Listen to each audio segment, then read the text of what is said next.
រឿងព្រេងខ្មែរជារឿងនិទានប្រកបដោយគតិអប់រំទាក់ទាញនឹងសីលធម៌សង្គមក៏ដូចជាការរិះគន់ដល់អំពើដែលសង្គមមិនផ្ដល់តម្លៃឬនិយាយរ៉ែឡាពីប្រវត្តិទំនៀមទម្លាប់ប្រពៃណីបាតុភូតធម្មជាតិនិងទីតាំងភូមិសាស្ត្រនានាជាដើមរឿងព្រេងខ្មែរភាគច្រើនមានកំណើតតាំងពីយូរយារណាស់មកហើយត្រូវបានគេចងក្រងឲ្យទៅជាឯកសារសម្រាប់បន្សល់ទុកឲ្យកូនចៅជំនាន់ក្រោយឯកសារទាំងនោះមានដូចជាគតិលោកស្រីហាតូបទេប្រជុំរឿងព្រេងខ្មែរនិងសៀវភៅរូបភាពសម្រាប់កុមារជាដើមនៅមានរឿងនិទានមួយចំនួនត្រូវបានអ្នកនិពន្ធជំនាន់ថ្មីនិពន្ធ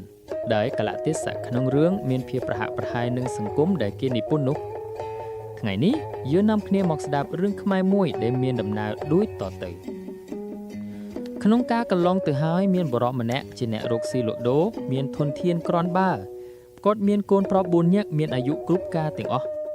ក្រោយពីពេលដែលប្រពន្ធអនិច្ចកម្មទៅគាត់ទ្រាំនៅជាពួកម៉ាយពុំយកប្រពន្ធទៀតទេនៅជាមួយនឹងកូនប្រុសអស់មួយឆ្នាំមានការលំបាកដោយខ្វាក់ស្រីមេផ្ទះជាអ្នកចម្អិនអាហារនិងជួយមើលថែទាំរបស់ទ្រព្យកំពេចកំប៉ុកក្នុងផ្ទះគាត់ក៏រៀបការប្រពន្ធឲ្យកូនច្បងហើយយកកូនប្រសាស្រីមកនៅជាមួយចែកទ្រព្យអស់មួយចំណែកឲ្យដេចស្រឡះទៅកូនច្បងរួចទៅលុះរំលងមួយឆ្នាំក្រោយមកទៀតគាត់រកប្រពន្ធឲ្យកូនទី2ចែកទ្រព្យមួយចំណែកឲ្យដូចគ្នាតមកគាត់រៀបការកូនទី3ចែកទ្រព្យមួយចំណែកឲ្យទៀតលុះដល់ឆ្នាំជាគម្រប់4ក៏រៀបការឲ្យកូនទី4ចែកទ្រព្យមួយចំណែកទៀតដែរនៅសល់តែផ្ទះមួយខ្នងពុំបានចែកគាត់ទុកនៅអស់គ្នាដែលគាត់ចែកទ្រព្យរបស់ឲ្យអស់រលីងពីខ្លួនដូច្នេះមកពីគិតថាឲ្យស្រឡះខ្លួនគាត់ហើយនៅទំនេរស្ងៀមចាំឲ្យកូនរកស៊ីចិញ្ចឹមវិញរហូតដល់ស្លាប់ប៉ុន្តែគំនិតគាត់គិតនេះខុសស្រឡះ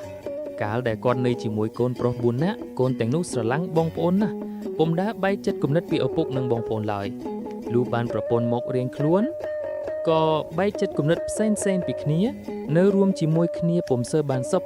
ចេះតែស្គៀបប្រមាក់បន្តិចទាស់នេះបន្តិចទាស់នោះក៏នាំគ្នាចោះចេញពីផ្ទះកំណើតទៅរកសង់ផ្ទះនៅទីទទេពីគ្នាទាំងអស់ចៅតែឪពុកពោះម៉ាយឲ្យនៅតែឯកោអនាថាកាលកូនតែ4នាក់ទើបនឹងចុះចេញពីផ្ទះឪពុកទៅថ្មីនៅហុចបាយហុចចំណីបើតែឪពុកបន្តិចបន្តួចរាល់ថ្ងៃលុះមានកូនខ្ជិលគ្រប់គ្នាជួនពេលប្តីរវល់ដើរទៅជួញសោះឆ្ងាយភរិយានៅផ្ទះអាងតែប្តីមិននៅនឹងអាចមានកូនខ្ចីផងក៏បង្អង់ជួនបាយទឹកឪពុកខ្មែកដោយមេខ្លះគិតថាប្រហែលប្អូនគេឲ្យហើយមេខ្លះគិតថាបងឯណោះគេឲ្យហើយកូនប្រសានាំគ្នាគិតដូច្នេះតែរៀងខ្លួនយូរថ្ងៃទៅតានោះអត់បាយមួយពេលក៏មានមួយពេលក៏មាន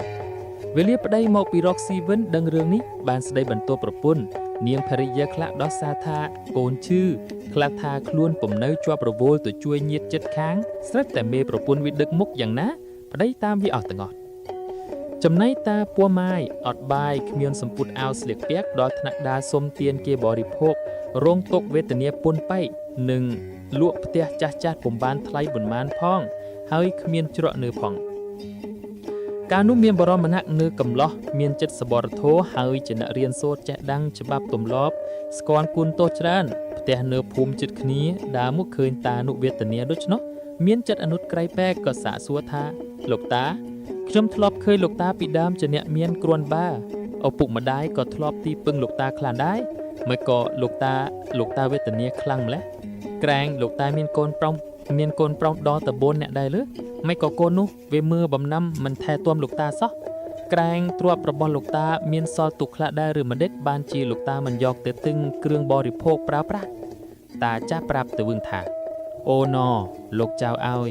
លក្ខបាំងអីពីដើមតាមានទ្រព្យគ្រាន់បើពិតមែនប៉ុន្តែតាអនុត្តស្រឡាញ់កូនប៉ែកក៏ចែកឲ្យវាគ្រប់គ្នាអបរលីងពីខ្លួនទៅគិតថាឲ្យវាចិញ្ចឹមតាវិញឥឡូវវាមានប្រពន្ធហើយថែមទាំងមានកូនទៀតវាឃើញឯងអស់ទ្រព្យរលីងពីខ្លួនវាឥតនឹកណារកតាសោះវាតាមតែប្រពន្ធវាទៀងទៅចូលរុនក្តាមក៏វាចូលដែរខ្លួនតាសពថ្ងៃឈឺផងនៅតែម្នាក់ឯងម៉ងវេទនាជាទីបំផុតដេកសម្រក់ទឹកភ្នែកចូលខ្នើយអស់ទៅហើយបាយព្រឹកជាបាយល្ងាចជួនកោលអស់មួយពេលក៏មាននឹងធัวការរកស៊ីអ្វីក៏មិនកើតពីព្រោះចាស់ចរាគ្រាន់តែដាវស្ទើរតែមិនរួចទៅហើយដោយលោកចៅឃើញស្រាប់តាដេកចាំតែដល់ថ្ងៃស្លាប់ទេ ចៅកំឡោះលន់មកថាយីកូនតាមានចិត្តអាក្រក់ដល់ម្លឹងណោះបើអញ្ចឹងលោកតាកុំភ័យមានឧបាយមួយធ្វើឲ្យលោកតាបានសុខកាយសប្បាយចិត្តដូចពីដើមវិញលោកតាធ្វើតាមឲ្យលោកតារកពាំងមានមាត់តូចល្មមមួយជុះអាចនឹងនាំឲ្យពេញហើយរកកំណាត់សម្ពុតរុំបិទមាត់ឲ្យចិត្តជីកប់ខុនដីចិត្តជើងសសរទ្រូងផ្ទះហើយបើមានអ្នកណាដើរមកឲ្យលោកតានិយាយប្រាប់គេថាខ្ញុំនៅសល់កំណប់ប្រាក់មាសមួយពាំងកប់ទុកពុំទាន់ចែកឲ្យកូនណាឡើយចាំមើលកូនណាចិត្តបានដឹងគុណបើខ្ញុំចិត្តស្លាប់នឹងប្រគល់ទៅឲ្យកូននោះលោកតានិយាយប្រាប់មនុស្សដែលជួបកំខានក្នុងរវាងប៉ុន្មានថ្ងៃខែខាងមុខនេះកុំឲ្យលោកតាដើរសុំទានគេទៀតចាំខ្ញុំយកបាយទឹកមកជូនពិសាកុំព្រួយ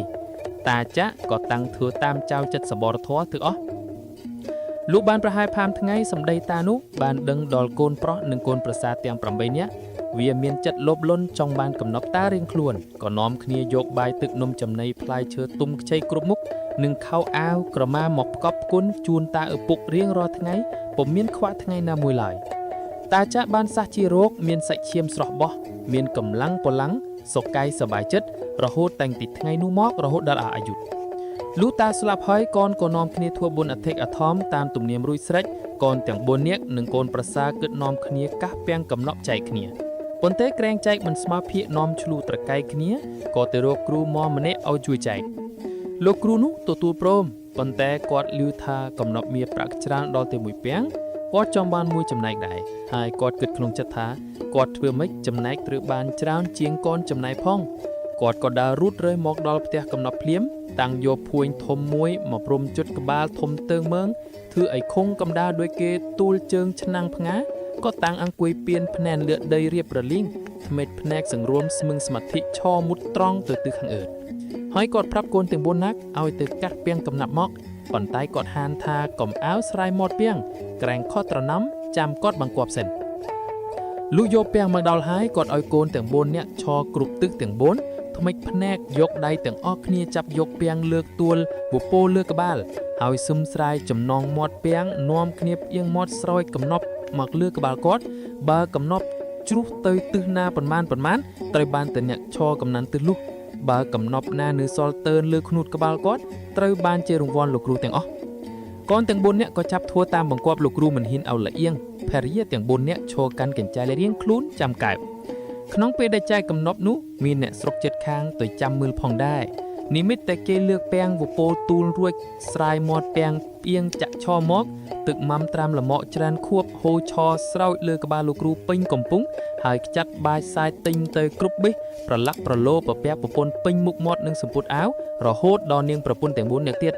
លោកគ្រូបានចំណែកច្រើនគេធំក្លិនខ្មោកថាមិនត្រូវគេឃើញលោកគ្រូស្រមោបាត់មុខមាត់រូបរាងអស់ខំក្រោកឡើងសោះគគ្រោះខ្មាអស់ពួកបរិស័ទដែលឈរចាំមើលពួកបរិស័ទក៏ផ្អើលខំរត់ប្រញាប់ចិនប្រដេញគ្នាទៅផ្ទះរៀងៗខ្លួនទើបលោកគ្រូស្រែកជេរកែសំនួនទូកូនទាំង4នាក់និងកូនប្រសាថា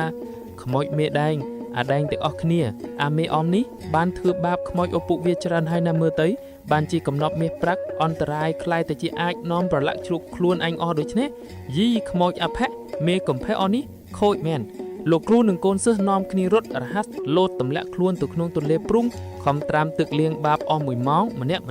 រួចនាំគ្នាឡើងទៅលើផ្ទះរៀងៗខ្លួនបានសេចក្តីក្តៅក្រហាយស្ដាយក្រោយខ្មាក់គេតកូនតចៅ